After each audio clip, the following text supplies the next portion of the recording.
গ্লাসও শেষ, চারটা দরজাও শেষ, সামনে পেছনে বরবাদ করে ছেড়েছে। অপরাধ কি?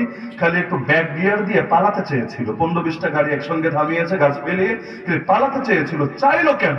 কিন্তু সামনে থেকে গাড়ির পর্যন্ত ধাক্কা মেরে মেরে নিয়ে গর্তের মধ্যে ফেলেছে, আবার তার গাড়ি কুপিয়ে পর্যন্ত শেষ করেছে।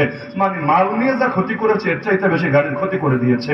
এই যদি হয় বাংলাদেশের মুরব্বী বুজুর্গ আনন্দের সঙ্গে আচরণ, সাধারণ মানুষের সাথে কি করেছে চিন্তা করেন। একই রাতে কত নারীর কানের লতি পর্যন্ত ছিঁড়ে নিয়েছে। কানের অলংকার নেবে, অত কষ্ট করে খুলবে, সময় কোথায়, টেনে টেনে নিয়ে গিয়েছে। বাংলা কেন ডাকাতি গুলো? অনেকগুলো কারণ আছে। এক নম্বর কারণ হলো আমাদের পুলিশ ভাইয়েরা মাশাআল্লাহ, ওই রাতেও যেই রাতে হুজুরের ডাকাতি হয়েছে, গাড়ি তো গড়তে, গাড়ি উঠাবে কিভাবে, তো বাধ্য হয়ে তাদেরকে দিনেও আসতে হয়েছে একেবারে রেকার টেকার নিয়ে গাড়ি উঠাবে বলে।